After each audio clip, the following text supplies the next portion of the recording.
حضرت مولانا تھانوی رحمۃ اللہ علیہ ایک مرتبہ تشریف لے گئے اور غالباً انجمن حمایت اسلام لاہور کی جب سے متعلق تھے۔ مولانا نے لکھا کہ جب میں لاہور میں پہنچا تو میرے پاس تعلیم یافتہ حضرات، کچھ بیرسٹر، کچھ وکیل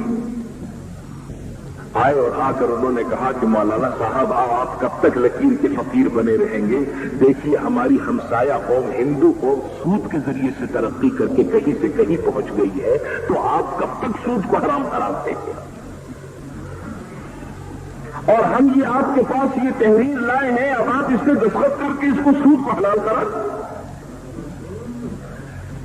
مولانا نے فرمایا کہ میں آج رات کے جلسے میں اس موضوع کے اوپر تقریر کروں، لیکن ان کو تو کوئی استفادہ کرنا نہیں تھا۔ اصل میں یہ ایک قوم ہوتی ہے اصل میں جو علماء کو اغوا کرنے کے لیے شیطان اور ابلیس سے بھی زیادہ مؤثر ہوتی ہے، اس لیے کہ علماء یہ تو پہچان لیتے ہیں کہ یہ جو کچھ بہکا رہا ہے یہ شیطان اور ابلیس ہے، لیکن بعض اوقات ایک مہذب انسان کی شکل میں کوئی اغوا کرنے کے لیے آتا ہے تو میں سمجھتا ہوں کہ جو ابلیس سے دھوکہ نہیں کھاتے وہ کبھی ان انسانوں سے دھوکہ کھائے۔ وہ آئے اور انہوں نے آ کے ایک ایسا نقشہ کھینچا کہ مسلمان سب غربت میں مبتلا ہو گئے، ہماری ہمسایہ قوم ترقی کر گئی، کہیں سے کہیں چلی گئی، اور آپ اب تک بسم اللہ کے گنبد میں بیٹھے ہوئے سود کو حرام کرا دیں۔ مولانا نے کہا کہ وکیل صاحب میری ایک بات سن لیجیے، اور وہ یہ ہے کہ میں اگر آپ کہتے ہیں میں ابھی دستخط کیے دیتا ہوں، لیکن کیا آپ کا یہ خیال ہے کہ اشرف علی کے دستخط کرنے سے سود حلال ہو جائے گا؟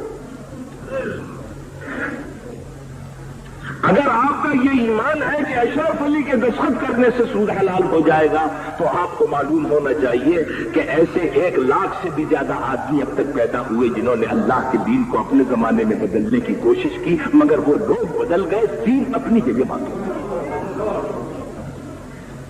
فرمایا کہ آپ اگر کہتے ہیں بہت اچھا میں دستخط کر دوں، لیکن میں آپ کو یہ بات بتلا دینا چاہتا ہوں کہ اگر اشرف علی حرام پر حلال کے دستخط کرے گا تو حلال اپنی جگہ اور حرام اپنی جگہ رہے گا، لیکن اشرف علی اپنی جگہ پر باقی نہیں۔ فرمایا کہ یہ اسلام کا اعجاز ہو، اس بات کو آپ بھول جائیں۔